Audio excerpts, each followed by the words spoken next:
Olu sasazo ngqolo indaba estudio 9 kwikomkhulu le-SABC eAukland Park eGauteng nazo eziphambili ngokuhlwa nje. Iyaqhuba inhlanganiso yesigqeba esiphezulu se-ANC kwakumele ibanjwe kwinyanga ephelileyo yaze yahlehliswa. Umphathi wemfundo esiseko uSiviwe Gwarube uthi phantse ngumyingo wama-60 abantwana abakwingingqi ezihlelelekileyo abangafikeleliyo kwizikolo zabasaqalayo.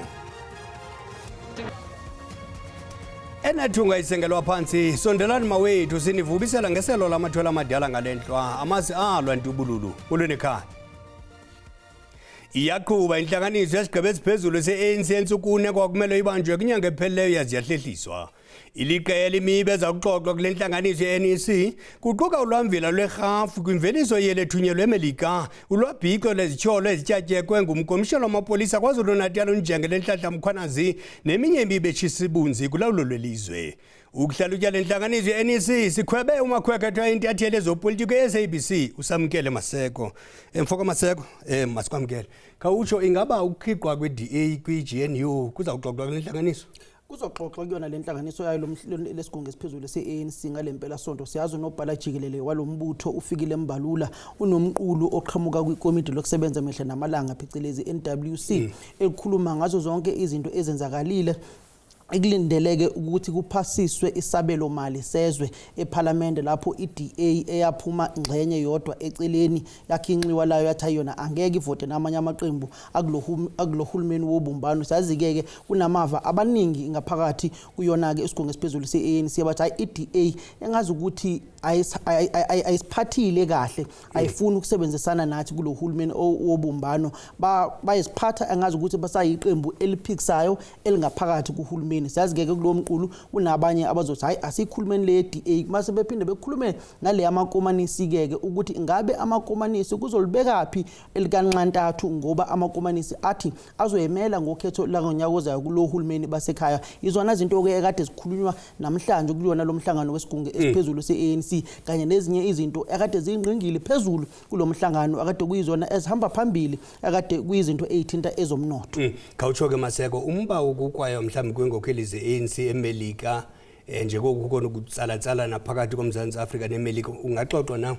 Kulo mhlangano siyazi ukhona lwayengumongameli wezwe uThabo Mbeki noyaphinde ebe umongameli we-ANC esithinta ukuzohwebelana namanye amazwe phecelezi international relations kanye futhi nesithinta ezomnotho izinto ayithanda ngempela. Siyazi nomongameli wesizwe Cyril Ramaphosa into eyithinta nje ezomnotho into esenhlizweni yakhe. Siyazi ukuthi umbiko wakhe ukuthintile phakathi kokuthi ubudlelwane phakathi kweNingizimu Afrika kanye neMelika abukho buhle kwamanje sebufike kangqingentshe nanokuthi-ke umongameli waseMelika uDonald Trump ufake intela efika kwama-30 phecelezi u-30% ukuthi yonke imikhiqizo ephuma eNingizimu Afrika bazoyinika leyo ntela yama-30 ukuthi leyo mpahla ingene eMelika. Lokho kuzothunaza kakhulu umnotho waseNingizimu Afrika. Abantu bazolahlekelwa umsebenzi phakathi lapho kwizinto ezithinta i-agriculture ezifundazweni zaku-Western Cape nalamafruit umkhiqizo ephuma lapho noshishino lwemoto. Kuzoba nenhlupheko eningi ezoqhamuka kuloko ukuthi iMelika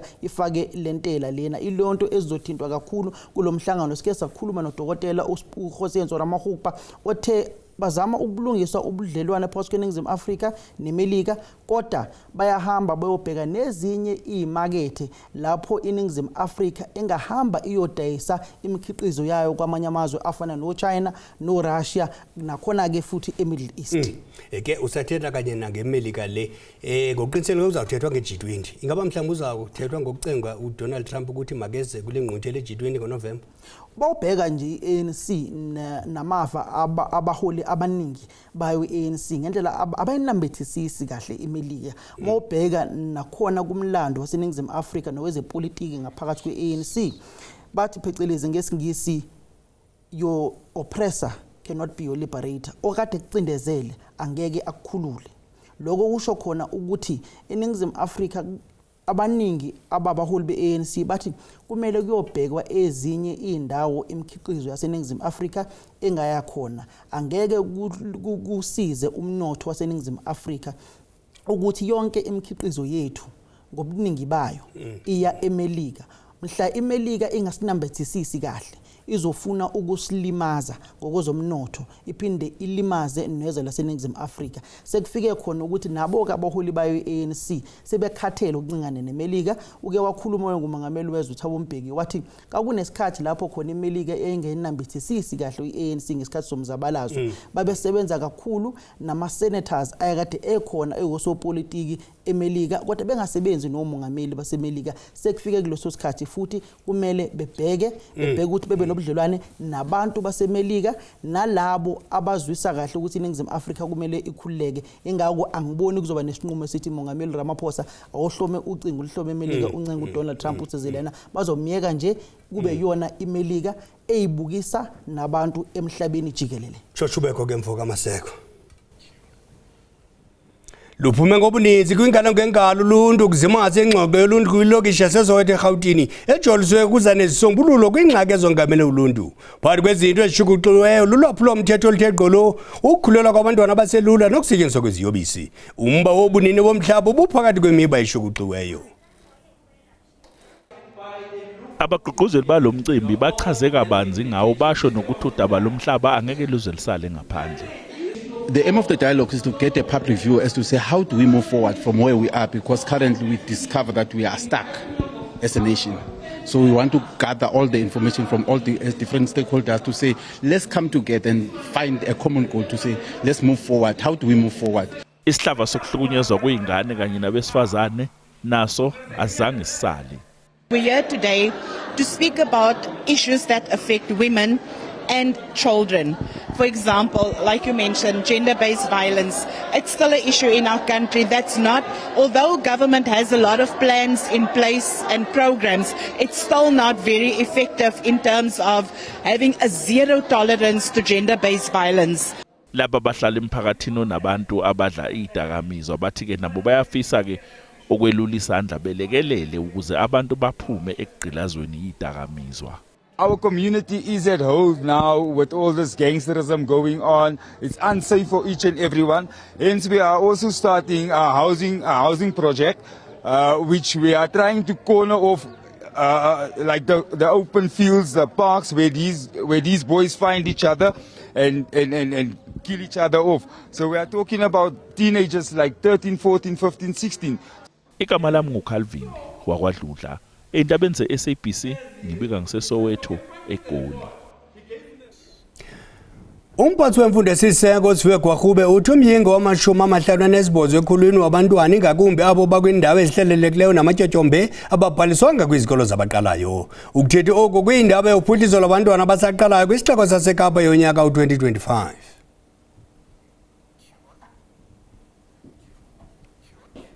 Uluntu lwakumhlabi yalingana KwaZulu-Natal luthi lutsala nzima linamanzi. Abahlali baseMboza banti sekuyiminyaka besela nezilwanyana amanzi emithonjeni nasemilanjeni. Abahlali banti balahlekelwe lithemba lokuba kobuye kulunge kuba umasipala wabo wesithili uMkhanyakude uphinde wafakwa phansi kolawulo.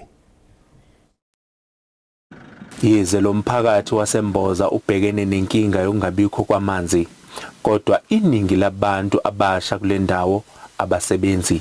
Imindeni eminingi iphila ngemali yesibonelelo sikahulumeni. Abanye baziphilisa ngokuthi balime izivande, kodwa nabo bazithola benganawo amanzi okunisela. Izakhamizi zithi ingaphezulu kwa-500 imizi engenawo amanzi okuphuza lapha. Ngizalele khona la eMboza, ngakhulela khona la eMboza, ngakhula amanzi akhiwa ophongolo. Wasuke lapha athi kuba khona empompini asukela sishabalala ngoba sesibuyela sesikhe emachibini. Ezinye izakhamizi zithi ompompa babefakwe ngaphambi kokhetho luka-2024 abasasebenzi endaweni. Gcina nje ukubona amanzi ingesikhathi eqeda ukuvotwa la endaweni yaseMboza. Azange sazaphinde sabona amanzi. Izakhamizi zithi ziyaye zikhokhele abazobathuthela amanzi ngemali yempesheni noma isibonelelo sikahulumeni. Sinonyaka nje asinawo kulonyaka wonke nje esikuwo. Manje ngikhathengele izigubhu ngifuna ukuqasha imoto ngiyakha nasekhaya. u300 imoto mangiqasha. Ngilekelelana nawo ngokuthi uma kuhluphi njengoba amanzi singenawo nje kanjena uma bengicela bethi mhlawumbe ngibasize ngikwazi ukubatolela amanzi. Ngiyahamba ngihambe ngiyophongola kwesinye isikhathi angijobo nje kuyimanje awekho amanzi la kuyimanje sengiyophongola emfuleni le. Umasipala uthi ukuphakwa kwamanzi kule ndawo kuphazanyiswe abaxhuma ngokungemthetho emabhayibhini nalabo bacekela phansi inqalasizinda. Mlonde Radebe, SABC News, Hlabi yalingana.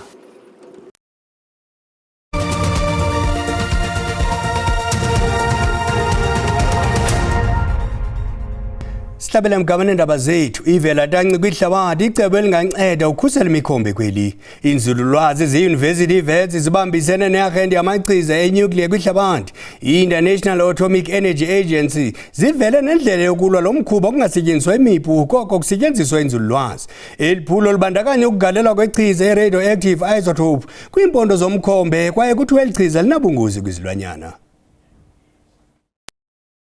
Lelo luyinqophamlando lusebenza nge-isotope e-radioactive kodwa ethakwe kahle ukuze ingabi nobungozi ebese ifakwa phakathi ophondweni lukabhejane. Lokhu kucupha uphondo lukabhejane ukuze lilandeleleke kube lula ukulithola okuzokwenza impilo ibe nzima kulabo abahweba ngezimpondo zobhejane ngokungemthetho. Konke lokhu kuyingxenye yokuhlenga obhejane. The isotopes are produced, they are transported here and it's all approved by the regulator, by the SAPRA regulator. These isotopes are then inserted in a hole that is pre-drilled into the horn, and it is then covered up, and then the animal is released. So it's a very fast procedure. It's like 5 to 10 minutes. What you've seen is first the animal needs to be darted, the animal needs to be put to sleep, as we say. That takes like 10 to 15 minutes, and then the procedure 5 to 10 minutes, and then another 10 minutes for the animals to wake up. Le radioactive isotope ayinabungozi kobhejane kodwa uma ungazama ukuphuma kuleli nophondo lukabhejane imshini yezokuphepha ekhumulweni zezindiza kanye nasemngceleni izokwazi ukuyihogela. We know that these horns are smuggled through airports, and so I think we have to make the airlines aware of their potential responsibility and the airports for making sure they screen these things properly. Bohlelo i-isotope bathi bazimisele ukusebenzisana nohulumeni ukuze lolu hlelo lisabalale iningizimu Afrika yonke. We'll always be happy to partner with them at the right time because they are the custodians of many of the rhino in South Africa, so it would be paramount for us to actually work with those people in government. So yeah, we're happy to work at the right time.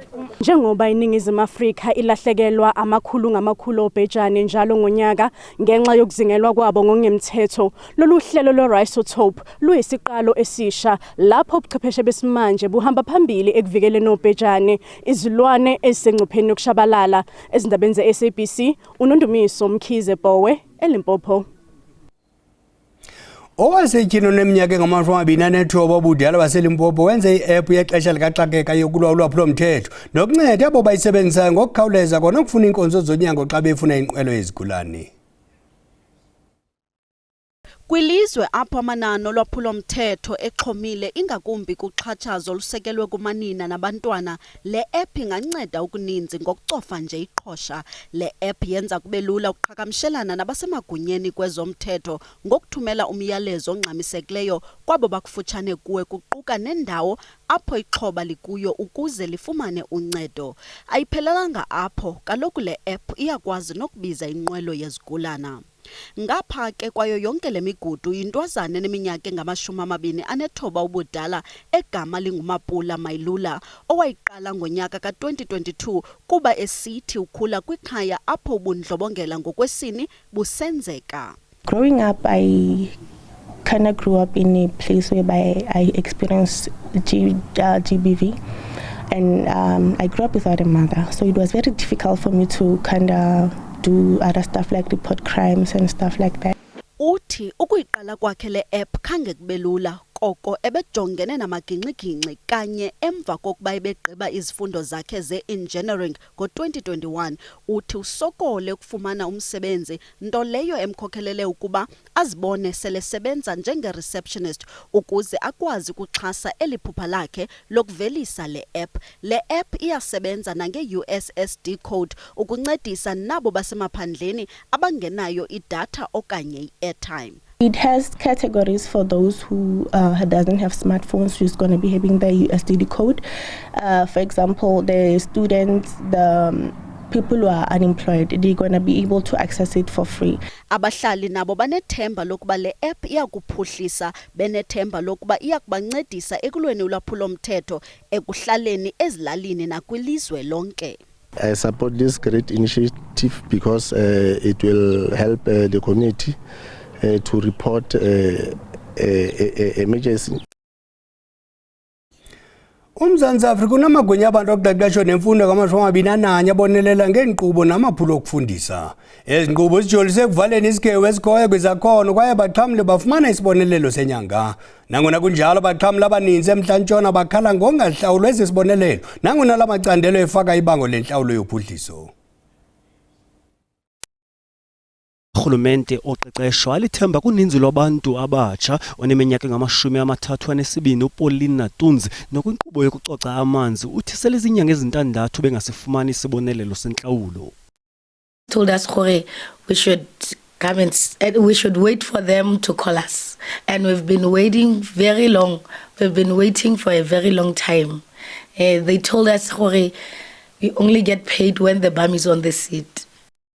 Elo lezoqeqesho i-LG SETA lithi inkqubo yalo ilibazisekile ngenxa yokulungiswa komzimveliso wococo lwamanzi. The training stopped rather because the water plants were undergoing refurbishment. The learnership on hold. So in the LG SETA or in all the SETAs,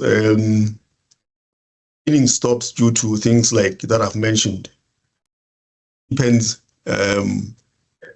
are not paid. We put them on hold because learners are paid stipends based on the attendance of the training. Lwephansi isebe lemisebenzi yoluntu lithi ukungabhatalwa kwabafundi kubangelwa lulibaziseko lwenkqubo yokuqinisekisa iinkcukacha zabo, ukanti isebe lemfundo ephakamileyo lithi liyinika ingqwalasela lemeko.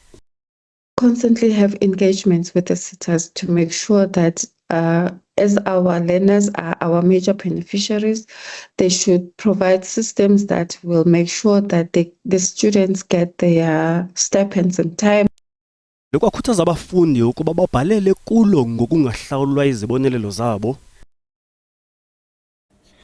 Njengokuba ingxelo ye-IBM ka-2025 ibonisa ukufumaneka kweenkcukacha okungagunyaziswanga kuyenyuka kwaye kutyabula uMzantsi Afrika iibhiliyoni zeerandi, namhlanje sijonga ukuba kwenzekani kwiinkcukacha abantu abazibhalisa kumaqonga onxibelelwano. Njengesiqhelo sinayo usochwepheshe wentatheli uSandile Hlangani Mqadi, siyakwamkela. Khawutsho kwenzeka ntoni kwiinkcukacha ezifana neenombolo zefowuni, iidilesi, abantu abazinikezela kumaqonga afana noFacebook? Zezinkcukacha kanye phele ezi abantu bazifakayo xa bengena kwezi social media okanye ngegama lesilungu xa beregisterisha kwi-social media platforms. Kunyanzelekile ke ukuthi bayihambise le information, basayine lento kuthiwa zii-terms and conditions. The reason why you sign i-terms and conditions phele kukuba i-social media platform ifuna ukuzikhusela ukwenzela okokuba i-information yakho le ugqiba ichaza xa ilahleka bakwazi ukuzikhusela xa ubathatha wena ubasekhoda.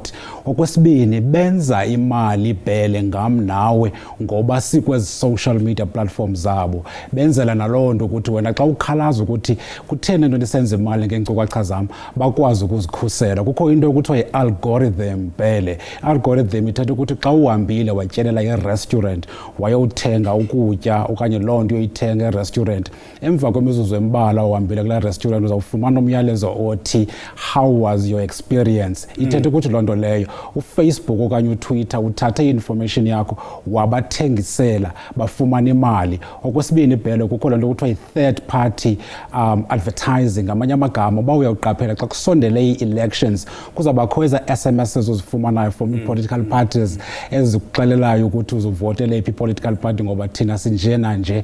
Into ethetha ukuthi loo nto leyo la political party ithenge i-information yakho kuFacebook okanye nakweyiphi na i-platform. Okokugqibela Bhele kukho lento kuthiwa i-location advertising ithetha ukuthi loo nto leyo i-restaurant ekufutshane kuwe okanye kuloo ndawo uhlala kuyo Bhele izawuhamba iyothenga i-information yakho ku-social media platform ukwenzela okokuba xa ukhangela indawo yokutya kwi-feed le yakho ka-social media noba kukho yiphi na i-platform kuvele kanye la restaurant yabo. Umbuzo ozawusheka nawo ke Bhele ukuthi ukuba ukangena okanye ukazaregisterisha ku-social media uyafuna nawo social media ukuthi enze imali ngawo because in return Bhele mna nawe asiyenzi imali on social media but ngu-social media wenza imali ngam nawe ngeenkcukacha zakho.